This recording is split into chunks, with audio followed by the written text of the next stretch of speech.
రైతులు హతాశులవుతున్నారు. అసలు మేము అనుకోలేదు ఇట్లా అని.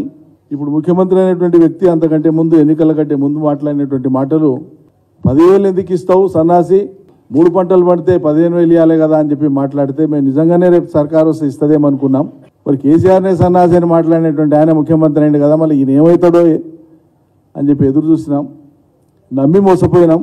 మరి ఇవాళకి ఈ రోజు వరకు 1,50,00,000 ఎకరాల వ్యవసాయ భూమి ఉన్నది రైతు బంధుకు అర్హమైనటువంటిది. మేము గతంలో మా ప్రభుత్వంలో 11 విడతలలో 72,815 కోట్ల రూపాయలను ఇచ్చినాం రైతులకి సకాలంలో ప్రతి సీజన్కి. ప్రగల్భాలు పలికినటువంటి రేవంత్ రెడ్డి గారి సర్కారు అధికారంలోకి వచ్చే కంటే ముందు ప్రగల్భాలు పలికినటువంటి వారి పార్టీ ఈరోజు మౌనంగా ఎందుకున్నారు? ఇంకేదో రాంగ్ ఇంటర్ప్రిటేషన్ చేస్తున్నారు. ఈ రోజు నుంచి ఈ రోజు వరకు ఇచ్చిన గతంలో ఎప్పుడు లేదు.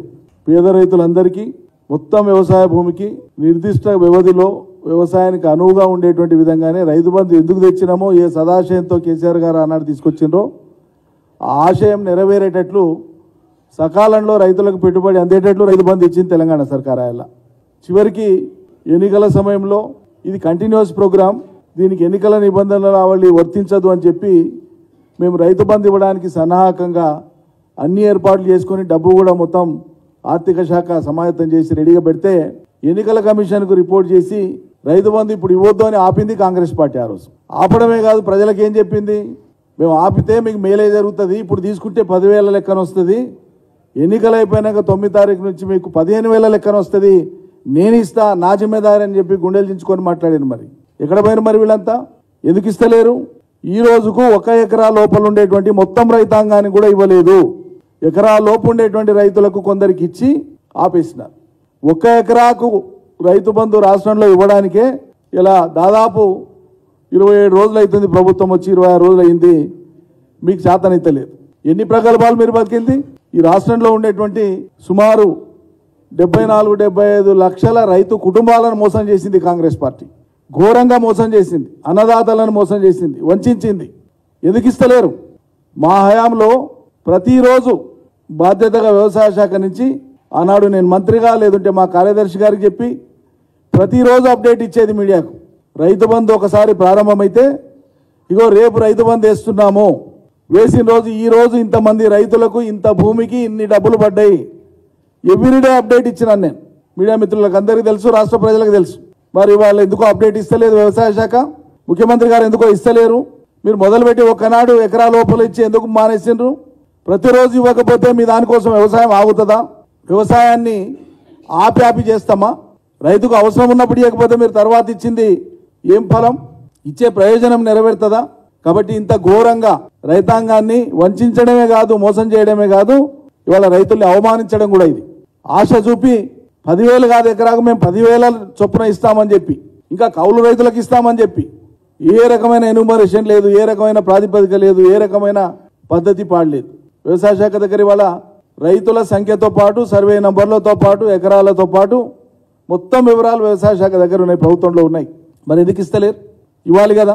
కాబట్టి 15,000 ఇస్తాము, 15,000 లెక్కన రైతు బంధు ఇస్తామని చెప్పి ఇవాళకి 1 ఎకరా లోపల కూడా సంపూర్తిగా ఇవ్వనటువంటి రాష్ట్ర ప్రభుత్వం బేషరతుగా ఈ రాష్ట్ర రైతాంగానికి క్షమాపణ చెప్పాలి మేము డిమాండ్ చేస్తా ఉన్నాం. ఈ వంచన, ఈ మోసం, ఈ దగ తెలంగాణ రైతాంగం అర్థం చేసుకోవాలని చెప్పి కోరుతా ఉన్నాం. ఈ మామూలు విషయం కాదండి. 74-75 లక్షల రైతు కుటుంబాలంటే ఈ రాష్ట్ర జనాభాలో సుమారు 2.5 కోట్ల పైచిలకు జనాభా. అంటే ఈ రాష్ట్రంలో ఉండేటువంటి అత్యధిక భాగం జనాభాని వంచినట్లు. అలా మిమ్మల్ని, మీ మాటను విశ్వసించే కదా వాళ్ళు మిమ్మల్ని గెలిపించినారు. మరి నిలబెట్టుకునే బాధ్యత మీది కాదా? మిగతాది ఏదన్నా ఆగొచ్చు, వ్యవసాయం ఆగగలదా? పండిట్ జవహర్లాల్ నెహ్రూ గారు చెప్పినారు కదా, 100 జాగాలు తిరిగి ఇలా కాంగ్రెస్ పార్టీలు ఉన్నారు. మీకు ఆయన ప్రిన్సిపల్ అర్థమవుతుందో కాదో నాకు తెలియదు, కానీ ఏదైనా ఆగగలదు కానీ వ్యవసాయం ఆగదు అని చెప్పినారు ఆయన. Anything can be stopped or anything can remain, but agriculture cannot remain, it has to progress అని చెప్పినారు. అయితే లోకానికి తెలిసిన సత్యం అది. అంటే అత్యంత ప్రాధాన్యత కలిగిన రంగం అది. దీని పట్లనే మీరు ఇట్లా వివరిస్తే ఇంతకు మించిన మోసం దగా ఉంటుందండి? ఇవ్వలేదు, వాళ్ళు విఫలమైనరు, వాళ్ళు అనొచ్చు ఇంకా సమయం ఉందని. మీరు మొదలుపెట్టింది కంటిన్యూ చేస్తే కదా, కనీసం 10 ఎకరాల వరకు మీరు ఎంతవరకు ఏదలుచుకో అంతవరకు ఇచ్చి, ఇంకా లేవు కొంతకాలానికి ఇస్తాం ఏదో ఒకటి చెప్పాలి కదా. ఎకరా ఇచ్చి ఆపేసి అంతటితోనే వంచిస్తారా? వ్యవసాయం ఆగుతుందా మీకోసం అని మొదటి ప్రశ్న. ఇవాళ జరగాల్సిన పని వాళ్ళు జరగకుండా ఇంకో నెలకు చేస్తారా వ్యవసాయంలో? చేయరు కదా. ఎట్లా ఆపుతారు? మొత్తం స్టాండ్ స్టిల్ ఎట్లా చేస్తారు మీరు? అంటే రైతులు అవస్థ పడాలి. మళ్ళా ఓ గీసి పాయితనానికి మీరు వడ్లు అమ్మకండి, కల్లాలన్న పెట్టుకోండి. సర్కారు రాగానే మీ వడ్లను 500 బోనస్ ఇచ్చి కొంటాం క్వింటాల్కి అని చెప్పాను. ఈ రాష్ట్రంలో ఒక్క రైతుకు ఒక 500 రూపాయల బోనస్ విధిల్చిండ్రా? ఒక్క రైతుకు ఒక 500 రూపాయల బోనస్ ఇచ్చిండ్రా? కొన్నరా బోనస్ ఇచ్చి? చిన్నగా ఏదైనా ఒక దినం ఆలస్యం అయితే మరి ఒంటికాలతో లేసేటువంటి ఈ రాష్ట్రంలోని మేధావులంతా ఎక్కడ పోయినారు? ఇప్పుడు వాళ్ళ నోళ్ళకి ఏమొచ్చింది? నోళ్ళకి పక్షవాతం వచ్చిందా? రైతులు కనిపిస్తలేరా? రైతుల బాధలు కనిపించవా? మళ్ళా మీరు రుణమాఫీ అయినోళ్ళు మళ్ళీ మీరు బ్యాంకుకు పోండి, 2 లక్షల రూపాయల అప్పు తెచ్చుకోండి. 9 తారీఖు నాడు నేను వచ్చినాక అదే రోజు మాఫీ చేస్తా అని చెప్పి చేసిండ్రా అండి ఒక్కరికన్నా ఈ రాష్ట్రంలో? ఒక్క రైతు పేరు చెప్తారా? ఇన్ని విధాలుగా ఇంత హోల్సేల్గా రైతాంగాన్ని స్వతంత్ర భారతదేశంలో మోసం చేసినటువంటి మొదటి చరిత్ర కాంగ్రెస్ పార్టీది ఇవాళ రాష్ట్రంలో ఉండేటువంటి ప్రభుత్వం ఆధ్వర్యంలో ఉంది. ఈ కళ్ళ ముందున్నది నేనేమో ఆరోపణ చేస్తలేను, మీరు చెప్పిన మాటను మీకు గుర్తు చేస్తున్నాను. మీరు ఇంకేదైనా హామీ ఇంకా 100 రోజులలో చేస్తామన్నాం కదా అనవచ్చు, కానీ వ్యవసాయానికి ఇచ్చినటువంటి హామీలు మీరు 100 రోజుల్లో చేసేవి కాదు. వ్యవసాయం ఆగదు, ఆ క్షణానికి జరగాలి. ఎందుకు చేయలే? ఎట్లా వంచిస్తారు మీరు? ఇస్తాన్న బోనస్ గతి లేదు, 15,000 చేస్తాన్న రైతు బంధు గతి లేదు, 2 లక్షల రూపాయలు తీసుకొని రుణమాఫీ అర్జెంటుగా వచ్చి ఇస్తానది గతి లేదు. ఇది దగా, ఇది వంచన, తీవ్రమైనటువంటి మోసం. క్షమాపణ చెప్పాలి రైతాంగానికి, రాష్ట్ర రైతాంగానికి. రైతులు కూడా ఎక్కడికక్కడ నిలిదేయాలని చెప్పి మేము విజ్ఞప్తి చేస్తా ఉన్నాం రైతాంగానికి కూడా.